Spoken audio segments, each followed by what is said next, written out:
accueil. Ravi d'être ici et de partager quelques années de parcours, le mien en particulier, mais aussi une réflexion géopolitique autour de l'IA. On va vérifier que tout ça fonctionne bien. Voilà. On va se projeter dans le futur, 2035. Scénario dystopique, évidemment, et on peut tous travailler au scénario alternatif, mais projetons-nous. L'Europe est en retard. Nous le constatons tous, en tout cas dans le numérique. Mon prisme, évidemment, est celui du numérique. Donc, on va travailler ensemble sur cette dualité entre le monde physique et le monde numérique. Nous n'avons pas suffisamment investi dans l'intelligence artificielle sur les décennies précédentes. Et donc, nous nous retrouvons presque dans une situation similaire à celle de l'Afrique, pré-adoption de la téléphonie mobile. Mais l'Afrique a rattrapé son retard quelque part en adoptant par la téléphonie mobile le numérique pour connecter des territoires distants. Mais l'Europe aujourd'hui n'a pas investi dans le numérique suffisamment. Alors évidemment, nous avons tout un tas d'activités alternatives, hein. Nous avons aussi des acteurs télécoms de premier ordre, mais quand on parle du cloud, quand on parle du numérique, de manière générale, eh bien, l'essentiel est une technologie américaine ou chinoise. Deuxièmement, cette IA qui est exponentielle fait que nous devenons tous locataires de technologies américaines. Et ces technologies américaines livrent leurs services à 7 milliards d'humains sur Terre. Et enfin, puisque toute cette captation de valeur se fait en Californie, eh bien ce sont les deux seules, en tout cas la Californie et l'État de Washington, ce sont les deux seules nations au monde qui peuvent offrir le revenu universel à leurs concitoyens, alors que nous faisons tous faillite. Scénario catastrophe. Hein. Mais imaginez si on tire ce fil, parce que le numérique est un projet de société. C'est devenu extrêmement politique. Revenons à 2025, et même je vous propose une petite introspection dans ma petite vie personnelle sur les 4 dernières décennies. J'ai commencé en 1980 avec cet ordinateur de poche, un Casio, doté d'un demi-kilo-octet de mémoire. Plus tard, j'ai eu le droit à celui-ci, qui est doté de 1 kilo-octet de mémoire. Celui-ci, 16 kilo-octets, ça c'était le prompt de l'époque. Il ne faisait rien. On allumait la machine ne faisait absolument rien. Il fallait la programmer. Plus tard, une interface graphique avec une souris, l'Atari ST. Donc des machines importées des États-Unis, évidemment. Donc ici, on est sur un ordinateur qui ressemble un petit peu à ce qu'on fait aujourd'hui déjà, avec cette souris, ces fenêtres, ces abstractions visuelles. Et puis plus tard, une vraie machine de guerre, un Next en 91, machine développée par Steve Jobs lorsqu'il a été licencié d'Apple et avant qu'il rachète Next lorsqu'il a rejoint Apple. Donc cette interface graphique ici, Next, en 91, nous sommes une trentaine d'années après, cette interface graphique est globalement celle de macOS, puisque dans macOS, il y a toute cette technologie. Ils étaient 30 ans en avance. C'est intéressant parce que dans les grands cycles, on peut se dire finalement les choses vont assez lentement, c'est vrai, mais elles accélèrent en même temps. Donc cette interface graphique, on voit très bien l'application Mail, le Finder, ou en tout cas le gestionnaire de fichiers, etc. Donc rien de nouveau de ce point de vue-là. Alors j'ai développé avec cette machine Next des réseaux de neurones en 92. À l'époque, ça ne marchait pas. On appelait ça des réseaux de neurones et pas du deep learning. Finalement, en 30 ans, il s'est passé pas mal de choses, mais finalement, pas tant que ça non plus. C'est toujours la même théorie. J'ai travaillé chez DreamWorks, à Wall Street, j'ai fait un MBA à l'INSEAD, et j'ai décidé de lancer une start-up au pire des moments, au moment où le dot-com explose. Donc en 2001, évidemment, ce n'était plus du tout intéressant de monter une start-up, et pourtant, c'est ce que j'ai fait. Et donc j'ai monté une start-up, ça c'est mon premier chèque de 33 000 €. C'est un réseau social appliqué aux universités et aux associations. Puis une société qui développait des applications mobiles pour les App Store, dont l'App Store d'Apple. Puis une application de recommandation d'applications pour les App Store, qui était mieux que l'App Store d'Apple, et donc Apple nous a shooté, nous a dégagé, parce qu'on leur faisait de l'ombre. On avait 12 millions d'utilisateurs, 2 millions par jour. On était un meilleur App Store que l'App Store, mais ça ne plaisait pas à Apple. Ensuite, Snips, qui a été une interface vocale, entreprise qui a levé globalement une quinzaine de millions d'euros, qu'on a revendu 44 à Sonos, les enceintes intelligentes. Et aujourd'hui, toutes les enceintes Sonos du monde intègrent cette technologie d'assistant vocal qui fait qu'on ne dépend plus de Siri et d'Alexa. Qui plus est, la technologie interprète la voix localement dans l'enceinte, ce qui veut dire que la voix ne s'en va pas dans le cloud. C'était très intéressant. Malheureusement, on n'a pas réussi à continuer d'exister, on n'a pas réussi à lever des fonds, et donc la vente était peut-être la seule issue. Scaleway, j'étais directeur général de Scaleway, qui est un cloud qui appartient au groupe Iliad, donc à Xavier Niel, pendant 3 ans. Si vous avez suivi un petit peu mon petit parcours sur les 20 dernières années, j'ai été en concurrence respectivement avec Facebook, LinkedIn, Apple Store, Alexa de AWS, Azure, Google Cloud, et Nuance, qui appartient à Microsoft. Je me suis confronté à un mur, une raideur inouïe. Dans le numérique, en fait, ces acteurs font le jour et la nuit, c'est eux qui dictent la copie, et nous n'avons globalement pas notre voix au chapitre. Malheureusement. Donc, en une image, ça c'est mon parcours sur les 40 dernières années. J'ai vendu toutes ces petites boîtes, mais j'ai échoué. Je n'ai pas créé une big tech, ça se saurait. Mais la France non plus, et l'Europe non plus. Et les seules boîtes qui continuent d'exister, y compris les Lakers, parce que j'étais interprète de Magic Johnson pendant une semaine, mais bon, ça c'était une anecdote. Mais globalement, entre DreamWorks, les Lakers, Scaleway, toutes ces boîtes qui continuent d'exister appartiennent à des milliardaires. Et Probable, c'est la nouvelle aventure, je vous en parlerai. Donc ça, c'est le chapitre à suivre. Mais revenons en arrière. Petite leçon d'histoire, 70 ans en 70 secondes, je vous promets. Les machines, il y a 70 ans, étaient livrées avec des humains à l'intérieur. C'était tellement compliqué que, en fait, ce n'était pas du tout opérationnel. Il fallait que des personnes opèrent ces machines. 10 ans plus tard, il y avait des cartons perforés qui représentaient le logiciel qu'on pouvait nourrir dans la machine et qui nécessitaient évidemment des gens extrêmement formés, mais ça devenait accessible et on pouvait programmer cette machine avec des interfaces qui n'étaient pas tout à fait fluides à cette époque. 10 ans plus tard, ici les inventeurs d'Unix et du langage C, avec un clavier, une imprimante, pas d'écran, mais des bandes numériques qui enregistrent tout ça. Donc, chaque décennie, on a une interface qui est de plus en plus fluide. 10 ans plus tard, ici, on a un terminal avec un clavier, un retour sur l'écran. Tout est centralisé dans une salle qui est derrière. Donc, l'interface est beaucoup plus réactive, puisque ce que je tape, je le vois en instantané, j'ai un retour. 10 ans plus tard, certains d'entre vous vous souvenez peut-être de ça, avec quelques douleurs, peut-être. Mais en tout cas, l'ordinateur personnel, le PC, Personal Computer.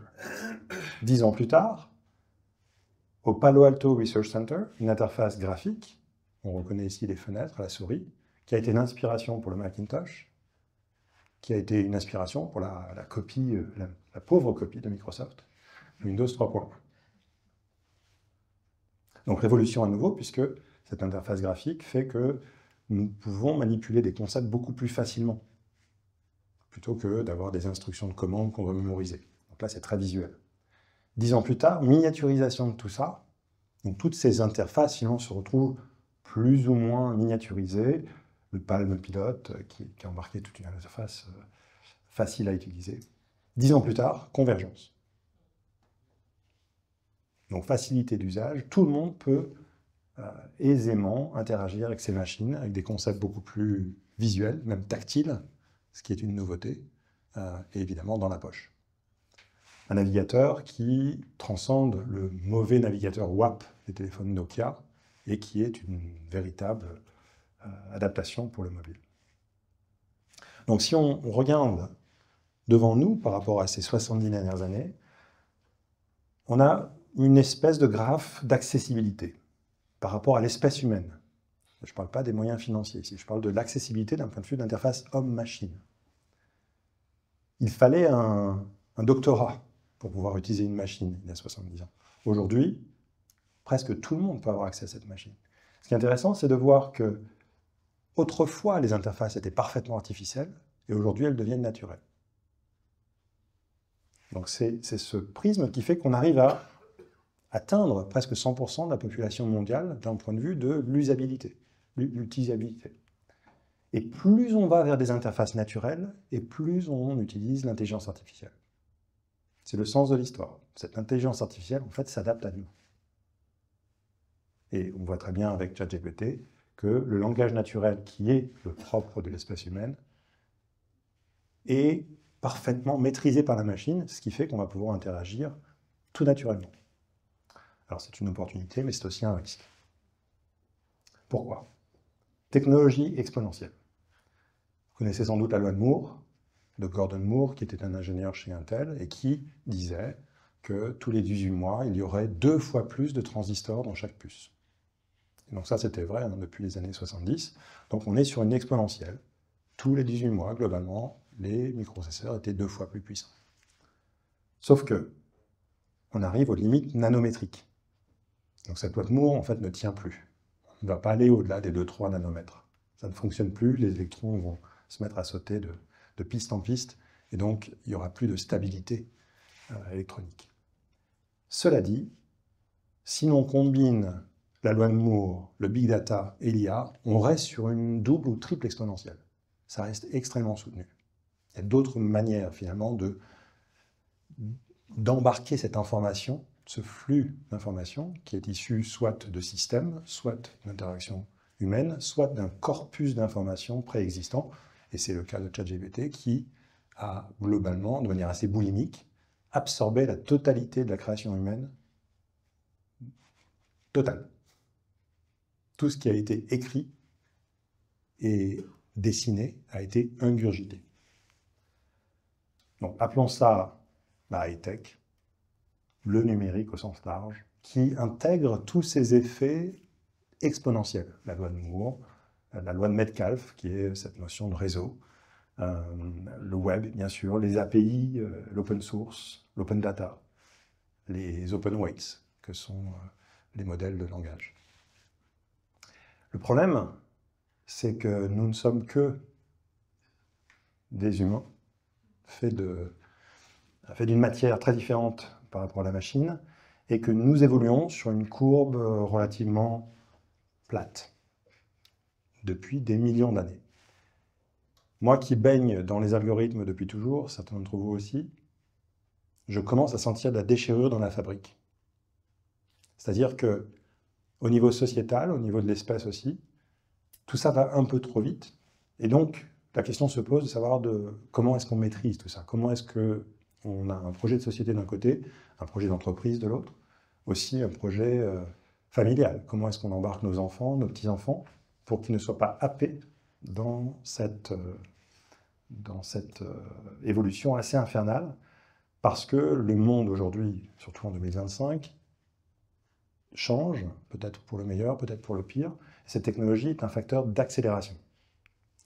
Donc on doit le maîtriser. Alors, citation de Marc Andreessen. Marc Andreessen, c'est celui qui a créé le navigateur Netscape dans les années 90. Il est devenu un des investisseurs les plus puissants au monde. Donc Andreessen Horowitz, A16Z, le raccourci 16 lettres entre Andreessen Horowitz. En 2011, il a dit « Software is eating the world ». Le logiciel mange le monde. Il n'avait pas tort. Son point de vue, c'est de dire, et vous êtes dans le monde industriel, quand on vend une énième machine, la marge n'est pas de 100%. Alors que lorsqu'on vend une énième licence de logiciel, la marge est de 100%. C'est pour ça que les VC, les capitaux risqueurs en Californie, s'intéressent à ce marché du logiciel. En 2011, ces entreprises, en tout cas ces fonds d'investissement, gagnent beaucoup d'argent. On crée quelque part la Silicon Valley.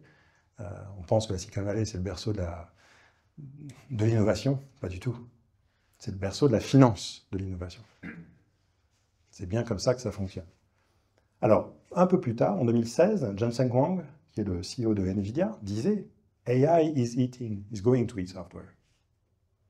Pourquoi? Parce que, évidemment, c'est exponentiel sur le calcul. En conclusion, c'est l'inférence des deux.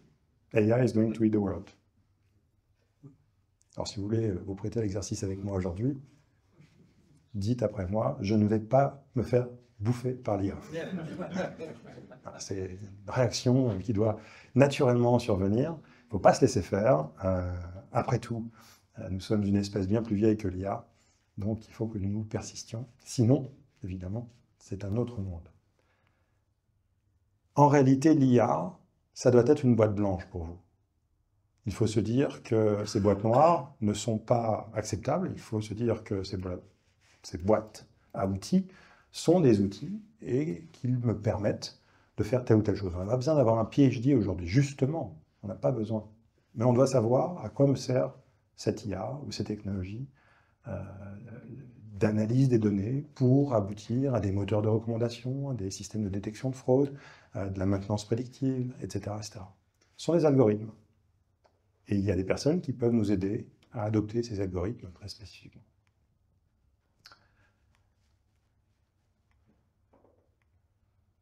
Le problème avec notre capacité d'extrapolation, c'est que nous nous trompons beaucoup. Donc il faut anticiper énormément. Ici, le champion de Go qui a été battu par des algorithmes, ça s'est passé 10 ans plus tôt que les experts ne pensaient que ça aurait été. C'est-à-dire que les experts en IA se sont plantés de 10 ans. Ce qui est un peu inquiétant, parce que ce sont eux qui doivent savoir. Cette petite matrice est intéressante. En gris, vous avez les signaux, pardon, les évaluations en 2017. Donc en gris, en 2017, les scientifiques, les experts, pensaient que la créativité serait résolue par les machines entre 2040 et 2070. Ça, c'était en 2017. On pose la question aux mêmes experts en 2023, ils disent, finalement, on s'est trompé, ce sera plutôt entre 2027 et 2030. Et ils se sont trompés d'un facteur de 10, 20, 30, 40 ans sur tous ces sujets. Donc les experts se plantent. Pourquoi? Parce qu'ils n'ont pas, comme nous tous, cette capacité d'intégrer la composante exponentielle. Nous sommes des êtres parfaitement linéaires, pas du tout exponentiels. La technologie est exponentielle en vertu de l'organisation de la société du numérique. Donc reprenons le software dans lequel il y a l'IA, dans lequel il y a le machine learning, l'apprentissage automatique, dans lequel il y a le deep learning, la nouvelle forme d'IA qui émerge, dans laquelle il y a GPT, qui veut aussi dire General Purpose Technology, pas que Generally Pre-trained Transformers. Donc c'est intéressant parce que ça devient une technologie véritablement universelle. Et peut-être demain l'AGI, l'intelligence artificielle généralisée, qui va peut-être tout englober et peut-être même révolutionner le monde du travail et du traitement de l'information. Posons-nous 2 minutes sur les grandes sociétés tech, les big tech. Aux États-Unis, on les appelle les Magnificent Seven, ici les GAFAM. Alors, Steve Ballmer. Je vous promets, je ne fais pas cette petite danse, mais il avait absolument tout compris. Donc on était dans les années 2000, il avait compris que pour que Microsoft se développe, il fallait absolument créer un écosystème de développeurs et de faire que les développeurs adoptent les technologies Microsoft .NET à l'époque. Il avait aussi dit que Linux, c'était le cancer. Évidemment, chaque existence de Linux empêchait de vendre une licence de Windows. Ces entreprises, donc Microsoft en est un beau bébé, valaient, il n'y a pas si longtemps, 12 000 milliards de dollars. Et, qui plus est, ont accès à 5 milliards d'humains sur Terre, entre le B2B et le B2C. 5 milliards d'humains sur Terre, c'est-à-dire la quasi-totalité de ceux qui peuvent marcher et conduire. On va rajouter un petit dernier dans le club, c'est Nvidia. Donc voilà, on est sur 15 000 milliards de valorisation, sur 5 boîtes. Plus que la valorisation de toutes les boîtes européennes. Alors, j'ai pris cette capture d'écran il y a 1 an. Alors, il s'est passé Trump entre deux, donc le marché est allé bien au-dessus. On est à 18 000, ouais, c'est ça, 18 milliers de milliards. Et on est redescendu à 15. Tout va bien. Malgré Trump. Donc c'est intéressant de voir que ces quelques entreprises font le jour et la pluie, le beau jour, la pluie, le beau temps, le jour et la nuit, 5 milliards d'humains. Pourquoi? Parce qu'ils sont structurés un petit peu comme un millefeuille incontournable. Donc ici, par exemple, si on regarde Office 365, qui est posé sur Azure, lui-même posé sur du NVIDIA et du Intel et AMD, OpenAI qui se greffe sur la partie d'Office, finalement, on est sur un millefeuille et on ne s'en sort pas. Évidemment, la Commission européenne s'intéresse au bundling, cette notion de coupler tous les services. C'est globalement interdit, sauf que le régulateur arrive grand dernier, c'est souvent trop tard. Et si on découpe un petit peu à partir d'une approche cloud, non, je suis très sensible au cloud, vous l'aurez compris, et qu'on regarde qui fait quoi dans cette tranche-là, au niveau de l'IA, ceux qui seront les plus à même de jouer sont ceux qui ont la plateforme as a service et le software as a service. Mais si on se focalise sur ceux qui ont le B2B et le B2C, on a évidemment Microsoft et Google qui sont les acteurs les plus puissants dans ces domaines. Alors, il n'y a pas dans cette image Apple, parce qu'Apple ne fait pas du cloud B2B. Mais Apple a cette même capacité d'intégration. C'est d'ailleurs Apple qui est l'entreprise la plus valorisée au monde, avec 3,6 milliers de milliards de dollars de valorisation. Donc Apple peut tout faire. Et d'ailleurs, c'est intéressant parce que vous qui êtes dans le monde industriel, Apple s'est doté finalement de moyens financiers qui lui permettent de refaire les puces dont il dépendait avant. Donc Apple a, de manière un petit peu itérative, dépendu d'Intel, d'AMD, et aujourd'hui, plus personne. Apple ne dépend même pas d'NVIDIA. Les puces, là, dans ce Mac-là, c'est du M2, c'est des puces ARM, standard, un petit peu ouvert ARM, ce sont leurs propres puces. Et donc, ils augmentent leur marge en vertu d'avoir investi dans des designs de puces et une maîtrise totale. Donc c'est intéressant, parce qu'Apple n'est pas dans cette image, mais d'un point de vue du périmètre de jeu, du terrain de jeu, Microsoft et Google, pour moi, sont les deux entreprises les plus puissantes, notamment si on s'intéresse au marché B2B. Alors, ce qui est intéressant, c'est que cette IA, évidemment, a été survendue par la Silicon Valley. Donc, il y a une espèce de bulle qui entretient un tas de surinvestissement. Souvenez-vous, il y a 25 ans, à l'époque des projets 3G, 4G, etc. On était sur le 3G plutôt. Il y a eu un surinvestissement dans les télécoms, puis il y a eu une crise, mais toute cette fibre qui a été installée finalement est utile aujourd'hui. Mais il y a eu du capital incinéré, et on était en dizaines de milliards. Il y a un article récemment qui a été publié, en tout cas il y a 1 an, puis mis à jour il y a 6 mois, par un des investisseurs, qui disait que 200 milliards correction, plus tard, 600 milliards de capitaux avaient été incinérés pour créer l'infrastructure d'IA de demain. Donc il y a ces acteurs qui ont les moyens d'investir pour créer les conditions d'un marché dans lequel ils pourront jouer, quitte à perdre des capitaux, donc ça se phase d'investissement. Et il y a ceux qui essayent de suivre et qui, malheureusement, perdent des plumes. Donc c'est intéressant de voir si on s'inscrit dans une capacité d'investir ou de rattraper. Et en ce qui nous concerne, on est plutôt dans l'usage. C'est intéressant de prendre un peu de distance et d'observer aussi.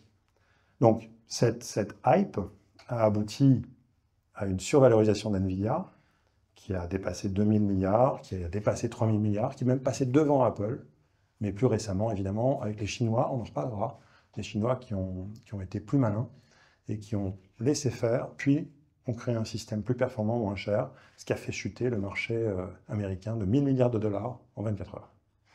Les Chinois ont cette capacité aussi d'être dans la course et d'influer le marché. Donc si on reprend NVIDIA, voilà, 2,8 milliers de milliards, on y est toujours. Voilà. Le cloud, c'est intéressant parce que c'est un sujet beaucoup plus mûr. On nous a vendu du AWS, du Azure, et finalement, un certain nombre d'entreprises se rendent compte qu'elles n'ont pas besoin de payer cette rente, qui ne fait qu'augmenter d'ailleurs. D'ailleurs, il y a 1 mois, c'est Google qui a augmenté ses tarifs de 17%. Aucun recours. Hein. Pareil pour Microsoft, 17%. Ah, puis on vous donne un petit peu d'IA en plus. Vous n'en voulez pas, c'est pas grave. C'est quand même 17%. C'est bien au-delà de l'inflation, hein. Donc si vous vous intéressez à votre marge et que vous avez des acteurs dont vous êtes locataire à vie, il faut se poser la question. Donc tout dépend évidemment de la proportion de vos achats par rapport à ce numérique. Donc il y a un article ici qui a fait l'effet d'une petite bombe atomique dans le monde du cloud. C'est un acteur SaaS qui dépendait d'AWS et qui dit, en fait, finalement, je n'ai pas besoin d'AWS, c'est trop cher. C'est sympa, ça fait de la redondance, mais c'est beaucoup trop cher. Je peux économiser 6 millions par an si je réintègre le cloud chez moi. Alors oui, c'est fatigant, il faut recruter quelqu'un qui va se réveiller la nuit pour rebooter les serveurs. Mais 6 millions d'économies, c'est pas mal. C'est une PME, hein. C'est une PME. Donc c'est intéressant de voir qu'on rentre dans des cycles où on se laisse happer par cette facilité qui, en plus, aggrave notre souveraineté numérique. Donc voilà, il y a toujours ce sujet de est-ce que je veux mes data centers chez moi, etc. Évidemment, c'est une bonne question à étudier. Dans certains cas, c'est une mauvaise idée. Dans certains cas, c'est une très bonne idée. Géopolitique. Qu'est-ce qui manque dans cette image? Bien vu, bien vu. Ça, c'est une... Elle est en dessous. Donc, article de l'économiste, évidemment. Ça fait bien longtemps que les Chinois disent que les Européens sont nulle part et les Américains sont en train de nous le dire aussi. On ne sert à rien, même. Donc ça, c'est Kai-Fu Lee, hein, à Hong Kong, mais qui a bossé pour Google. Article de 2018. Ils disent que les Européens ne sont nulle part en IA. Alors depuis, il s'est passé 2-3 choses et on a démontré qu'on avait des talents. Et je prends ici une illustration du carnet de commandes des puces NVIDIA H100 en 2023. Ils ont vendu 1,5 million de puces. Et Scaleway, que je connais bien, donc moi j'ai quitté Scaleway en janvier 2023, Scaleway en mi-2023 annonçait avoir le plus gros cluster d'Europe avec des puces H100, avec 1000 puces. Ce qui correspond à 0,2% du carnet de commandes de NVIDIA 2023. Donc si le plus gros cluster européen représente 0,2%, alors que le PIB relatif de l'Europe c'est 20%, on est 100 fois en dessous de notre poids. On n'est vraiment pas dans la course. Alors si on prend tout ça, America First, alors Trump 1, on avait déjà eu un apéritif, Trump 2, le Covid, la guerre contre l'Ukraine à nos frontières, la GenAI qui est un phénomène absolument saisissant. On doit se poser la question. D'ailleurs, si l'Europe n'a pas compris qu'il se passait quelque chose, c'est le moment. Mais on fait partie de cette Europe. Donc on doit aussi se poser les questions, et tout est en train de se jouer maintenant, à Taïwan. Donc pendant le Covid, je pense que vous avez senti les chaînes d'approvisionnement qui se sont un petit peu tendues. Moi-même qui avais besoin de cloud, enfin de serveurs pour alimenter mon cloud, je ne pouvais plus me fournir en ventilateurs. Des ventilateurs, des PC, des serveurs, n'étaient plus disponibles. Donc sans ventilateur, pas de cloud. Donc si la Chine attaque Taïwan pour embêter les Américains, tout s'arrête. Moi, je ne parle que du numérique. Pour vous, je ne sais pas. Donc il faut se poser la question des dépendances. Chine, Taïwan, Corée du Sud pour les puces, les mémoires. Tout s'arrête pour l'Europe. Pour l'Europe. Et le reste du monde, peut-être. La Chine aussi. En fait, je pense qu'on est dans un monde qui est extrêmement codépendant. Ce qui est aussi un avantage. C'est-à-dire que le multilatéralisme et les multidépendances, c'est quelque chose qui, je pense, ça c'est un avis personnel, mais en tant qu'Européen, je pense que c'est un bon modèle. On devrait se battre pour perpétuer ce modèle. Ce n'est pas parce que les États-Unis sont enrhumés en ce moment qu'il faut accepter cette situation. Alors c'est vrai qu'ils sont très forts, qu'ils ont été nos alliés historiques. Mais voilà, quel est le bon modèle? En tout cas, il y a 3 modèles très distincts. Le modèle européen, le modèle américain, le modèle chinois. Ensuite, l'Afrique est un modèle émergent, avec une fragmentation. Mais globalement, le modèle européen est distinct du modèle américain, qui est distinct du modèle chinois.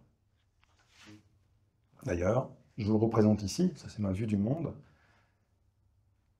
Finalement, entre un Européen, un Chinois et un Américain, c'est le même quotidien, peu ou prou.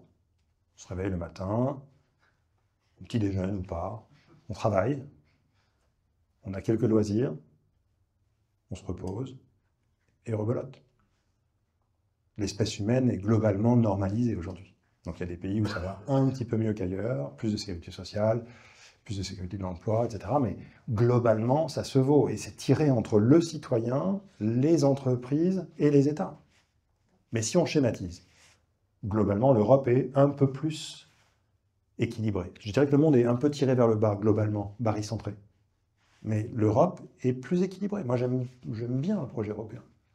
Je le trouve bien plus équilibré que les deux autres. Et donc, je me bats pour ce modèle. Donc, quelles sont les valeurs européennes? Eh bien, il suffit de remonter quelques centaines d'années. Donc, c'est vrai qu'on s'est battu entre nous, mais on a un modèle qui tient bien depuis 80 ans, depuis l'après-guerre. Donc, on a un modèle de santé intégré, on a des systèmes robustes, on a le luxe, l'art de vivre. On a aussi des systèmes qui valorisent la moralité, l'éthique. Donc, les États-Unis aussi partagent ça. La Chine, c'est très différent. C'est plutôt l'État qui dicte la copie. En tout cas, nos valeurs européennes, elles sont très ancrées dans cet historique, dans cette richesse polyculturelle à travers les différents États-nations. Aussi une proximité, hein, on est très proches les uns des autres. Et je me méfie de cette technologie, même si je suis technophile et technologue. Ça, c'est une citation de Clark. Toute technologie suffisamment avancée est indissociable de la magie. Or, la magie, c'est l'art de la déception. Donc, attention à cette technologie qui nous survend des choses. C'est quelque part ce prisme américain qui nous vend quelque chose en nous disant « achète, c'est bien pour toi ». Les réseaux sociaux, par exemple. Utilise, ça va t'occuper. Donc la technologie, notamment à notre époque, avec cette IA, c'est quelque chose que l'on doit utiliser comme tel, mais toujours en l'inscrivant dans notre projet de société. Et nous sommes tous des décideurs. Donc il faut bien comprendre la pile technologique, il faut comprendre les aspects géopolitiques, géoéconomiques, s'intéresser à ça fondamentalement et aussi inscrire nos collaborateurs, nos familles, nos enfants dedans parce que c'est beaucoup plus fort que le reste du système politique même. On voit très bien, les algorithmes des réseaux sociaux sont plus forts que nos politiques. D'ailleurs, la politique va mal puisque les idées sont polarisées, chacune dans leur bulle algorithmique. Donc il faut être proactif. C'est mon invitation aujourd'hui. Alors, moi j'ai noté quelques mots-clés ici qui sont plutôt positifs par rapport à cette technologie. Et j'ai choisi pour mon nouveau projet quelques mots-clés qui font l'objet de mon nouveau projet. Donc, l'open source, on en parlera 2 minutes, réversibilité, qui crée ces possibilités de choix. Le choix, pour moi, c'est quelque chose d'important. La résilience, le green computing, qui parfois est obligatoire, on doit s'inscrire là-dedans, mais en réalité, ce n'est pas non plus le plus important. D'ailleurs, Trump a décidé que c'était plus important du tout. Mais si on fait bien les choses, ça coûte moins cher. Donc, c'est plus efficace. Et la confiance. Alors, revenons sur la question de la souveraineté européenne. Vous avez entendu parler de la French Tech. Donc, je suis un produit de la French Tech. Mais si on revient sur cette question d'innovation et de la Silicon Valley a été créée, le terme existe depuis 1971, à date de naissance d'ailleurs. Mais le capital risque remonte à plus de 100 ans. Il y a un fonds américain qui s'appelle Bessemer, qui a 100 ans. Donc le capital risque est quelque chose qui a été inventé aux États-Unis, mais dans la tech depuis les années 70, très actif. La French Tech est un terme qui a été inventé en 2012-13. Et il y a 20 ans, j'ai commencé à Paris, un petit peu seul dans mon garage, comme on dit, il n'y avait pas d'écosystème de la tech, il y a 20 ans. Mais aujourd'hui, on a quasiment tout. Sauf qu'on a commencé bien plus tard, avec l'Allemagne. L'Angleterre, Londres en particulier, a une décennie d'avance. Mais par rapport aux Américains, on est 5 décennies en retard. Donc, si on pense à ce capital risque qui stimule l'offre, qui alimente l'offre, donc les capitaux risqueurs, qui alimentent des startups qui deviendront peut-être des big tech, on a tout simplement 40 ans de retard. Donc peut-être qu'il faudra 40 ans encore pour créer les conditions de consolidation et d'un acteur de la tech qui soit aussi grand qu'un GAFAM. Donc soyons patients, et à la fois, on n'a pas le temps. Alors, la souveraineté européenne. Mauvaise nouvelle, dans le numérique, on n'en a pas. Alors vous faites partie justement d'un terreau industriel où vous avez une maîtrise d'ouvrage qui est bien supérieure à 0. Mais la nouveauté, c'est qu'aujourd'hui, on comprend que le numérique, c'est une partie de la souveraineté totale d'un pays. Aujourd'hui, si les Américains voulaient éteindre la France, ils le feraient en un clic. Parce que nous sommes proches de 0. En fait, je suis sévère, c'est 1%. C'est pas 0. Parce qu'on a quand même des talents, on a probablement la meilleure école de formation d'ingénieurs, tous sujets confondus, au niveau du numérique. Hein. Ouais. On a les meilleures écoles. Oui. C'est la meilleure école.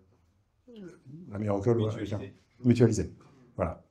Aux États-Unis, le numéro 2 de toutes ces belles boîtes technologiques est français. Sauf qu'il est là-bas. Ouais. Il crée la valeur là-bas.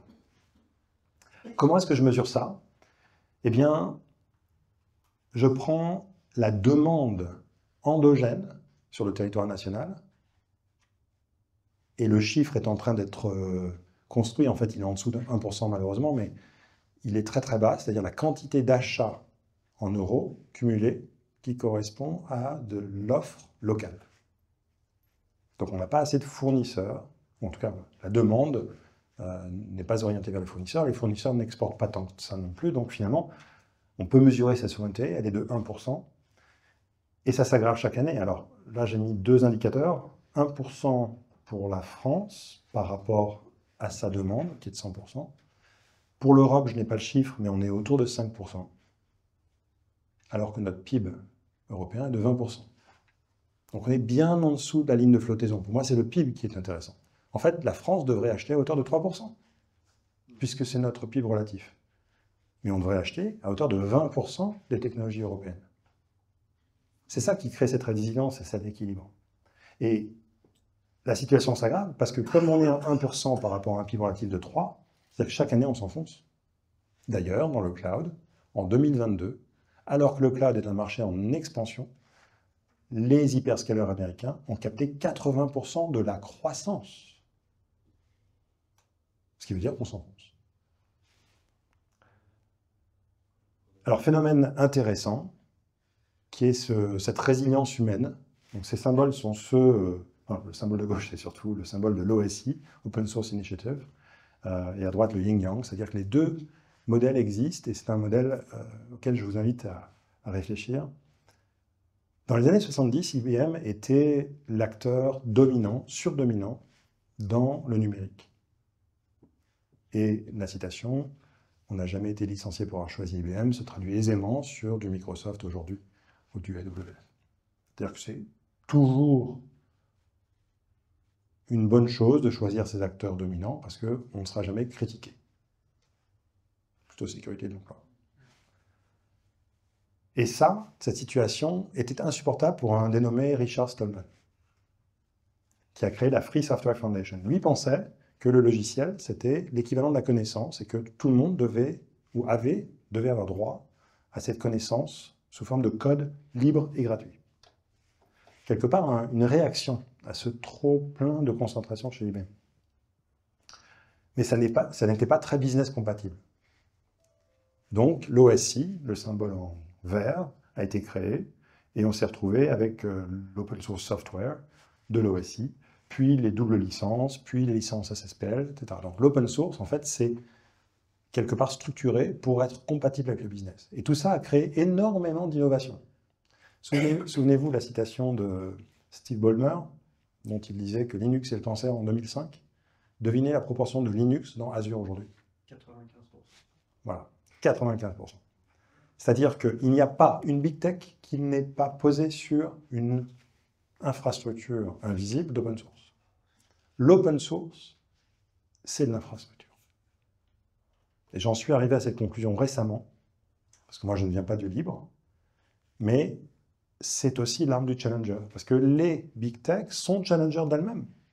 Pourquoi est-ce que Azure finalement a adopté Linux? Pas parce que Steve Ballmer le voulait, parce qu'il n'avait pas le choix pour être en concurrence avec AWS, puisque Windows NT ne marchait pas bien. Ça ne scalait pas. Donc en fait, on adopte l'open source quand on est challenger. Et je tire le fil, si l'Europe est challenger, elle doit adopter l'open source. Voilà, donc c'est la réponse du challenger. L'open source a deux propriétés intéressantes, c'est qu'il baisse la pression sur notre manque de souveraineté, puisque si j'adopte une licence d'open source, je n'adopte pas une autre licence propriétaire, notamment d'un logiciel américain. Et qui plus est, lorsque j'augmente la quantité d'open source en la stimulant ou en créant même, je vais créer des conditions d'entrepreneuriat qui adoptent l'open source et qui créent un business par-dessus. Donc c'est extrêmement, extrêmement positif. En tout cas, les externalités positives sont très fortes. D'ailleurs, la Commission européenne a mesuré, pour 1 milliard investi dans l'open source, c'est entre 65 et 95 milliards de retombées. Sauf qu'ils sont incapables de dire où. Mais c'est normal. C'est normal, c'est la propriété de la connaissance. Lorsqu'on distribue la connaissance, ça s'appelle un bien non rival. Ce qui est contre-intuitif. Et c'est exactement l'inverse de ce qui se passe dans le monde matériel, de la propriété physique. Lorsqu'on possède quelque chose, si je le donne à quelqu'un, je ne l'ai plus.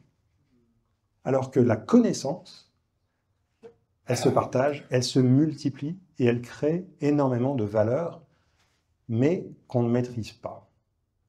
C'est un petit peu cette notion de... C'est peut-être un trait très particulièrement humain, mais il faut aller dans ce sens-là en se disant « je suis à l'aise avec qui je suis et ce que j'ai, et je le donne à l'autre ». Peut-être une notion très fondamentalement socialiste, mais je le donne à l'autre, parce que ça ne me coûte rien de plus, et au contraire, j'aurais contribué à... C'est deux systèmes, c'est pour ça que j'ai mis le symbole du yin-yang, qui est plutôt une philosophie chinoise, mais les deux existent l'un avec l'autre. Le propriétaire et le commun. On parle de commun numérique. Alors, on y vient, cette IA. AI is wide open. Donc j'ai quitté Scaleway en janvier 2023, et on m'appelle pour me pencher sur ce symbole. Scikit-learn. Qui connaît Scikit-learn dans la salle? Personne? Donc c'est normal, ne vous inquiétez pas. Scikit-learn, technologie développée à l'INRIA, open source, 2,5 milliards de téléchargements. 80 millions de téléchargements par mois, dont 22% US, 25% Chine, 14% Inde, 3% France. Open source. Donc c'est une technologie de machine learning la plus adoptée au monde. Tous les data scientists de la planète l'utilisent. C'est fait en France, personne ne le sait. C'est open source, c'est gratuit, cadeau. Voilà. On est dans l'excellence française la plus pure. Médiocrité commerciale la plus pure. Mais c'est pas grave, c'est trop tard. C'est trop tard, et c'est très bien. On va dire que c'est très bien. Pourquoi? Parce que le métier de data scientist est nouveau, et le métier de data scientist a été créé grâce à cette technologie, qui n'est autre que des mathématiques appliquées. Ça a été développé sur le plateau de Saclay, campus Polytechnique, bureau du NIA, avec des chercheurs qui se sont dit, nous on fait de la data science, et on a besoin des outils pour faire notre science des données, donc on va les écrire. Et puis, comme on est chercheur, on va mettre une licence ouverte. Voilà. 15 ans comme ça. L'État français a dit, on a une stratégie nationale pour l'intelligence artificielle, donc on va financer tout ça, et il faut en faire quelque chose. Ce qui est bien. C'est très bien. Donc, France 2030, stratégie nationale, a identifié cet actif. Alors, certains d'entre vous connaissez peut-être PyTorch, un peu plus. PyTorch, c'est un outil de deep learning de Meta. C'est Meta qui développe PyTorch, qui est en concurrence frontale avec TensorFlow de Google. Scikit-learn, c'est plus de téléchargements que les deux combinés. C'est fou, c'est fou. Donc j'ai découvert tout ça et j'ai proposé de créer une entreprise à mission de souveraineté industrielle et numérique. C'est-à-dire une start-up spin-off d'INRIA qui extrait l'équipe, qui extrait... alors, il n'y a pas de propriété intellectuelle parce que le code est déjà distribué. Par contre, on est l'opérateur exclusif de la marque. Donc on a quelques actifs qui font de nous l'opérateur. Et ça, c'est une cartographie d'un fonds d'investissement à New York qui met scikit-learn, sans qu'on nous le demande, dans une cartographie. On est partout. On est intégré partout. Tout le monde a besoin de nous. 1 million de projets sur GitHub dépendent de ce truc. Autant dire que les autres pays ont moins de souveraineté numérique à cause de nous. Intéressant. Et ces codépendances font qu'on a un monde qui dépend des autres. Évidemment, il peut y avoir des crispations, mais c'est intéressant d'avoir des effets de levier. Donc voilà, finalement, spin-off d'INRIA, France 2030, avec du financement à la clé, la communauté scikit-learn, tous les data scientists de la planète, il y en a 3 millions. Il y a 4 millions de data engineers, une centaine de milliers de chief data officers à travers le monde. Et on a créé une entreprise à mission, mais une mission de souveraineté industrielle et numérique, parce que cette entreprise n'a pas pour vocation à être vendue à un GAFA. Cette entreprise, en fait, est ancrée, l'État... D'ailleurs, je vous l'annonce, vous êtes coactionnaire. Puisque l'État français est coactionnaire. Mais c'est une start-up financée aussi par des capitaux privés pour avoir cette exigence de rendement qui est nécessaire pour être compétitif dans un monde où la technologie va très vite. Donc voilà, une entreprise qui a une dualité, qui d'ailleurs est un sujet, je pense, pour les prochaines générations, en tout cas les générations qui arrivent sur le marché du travail. Une entreprise moderne, c'est une entreprise qui à la fois à des exigences de performance financière vis-à-vis des actionnaires, mais aussi des exigences extra-financières. Certaines vont s'intéresser à l'environnement. Ici, je m'intéresse aux externalités positives par l'open source. Donc les composantes ESG chez moi sont plutôt du côté du S, et c'est l'open source qui donne de la technologie au reste du monde. Et donc cette dualité s'inscrit à la fois dans l'entreprise à mission. Vous connaissez peut-être la loi Pacte de 2019, qui parle de l'entreprise à mission.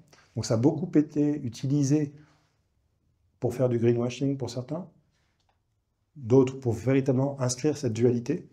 Et je pense que c'est un outil qu'on peut prendre très au sérieux, qu'on peut utiliser justement pour créer cette dualité de l'entreprise citoyenne. Parce que les nouvelles générations vont s'intéresser à rejoindre une entreprise qui a une vision d'ensemble. C'est une vision de société. Quelle société voulons-nous? Une société dans une société, une entreprise dans une société. Donc ça, c'est l'équipe, avec 14 cofondateurs. J'ai pris toute l'équipe d'INRIA et des employés qui nous ont rejoints récemment. Entre Paris, Saclay, Berlin et Sophia Antipolis. Voilà, donc nous, on est pour une IA extrêmement frugale sur des sujets qui sont... Alors, on n'est pas dans la Gen AI. On est plutôt du côté de la boring AI. C'est l'IA sur des données tabulaires, quantitatives. Donc, scikit-learn est utilisé typiquement pour faire des moteurs de détection de fraude. Maintenance prédictive, par exemple. Dès que vous avez des flux de données qui permettent d'analyser et peut-être de créer un système qui apprend automatiquement, y compris avec des évolutions sur le temps, ces systèmes-là sont très bien maîtrisés. C'est une technologie open source qui est au cœur. Bien sûr, il faut l'adapter. Donc, c'est une IA qui est frugale, comprise, maîtrisée, qui fonctionne sur des CPU, pas besoin de GPU très chers, ancrée en Europe. Et on développe évidemment tout un tas d'activités autour de ce moteur scikit-learn, qui est l'outil de base en quelque sorte. C'est le tournevis dans la boîte à outils du data scientist. Et notre tagline d'entreprise, c'est « Own your data science ». C'est-à-dire qu'à la fois, on est dans l'open source sur une partie de notre activité, mais on est aussi dans l'idée de transférer au client cette capacité de maîtrise d'œuvre. Et ça boucle un petit peu avec ma frustration, c'est-à-dire que nous avons perdu la maîtrise d'œuvre dans le numérique.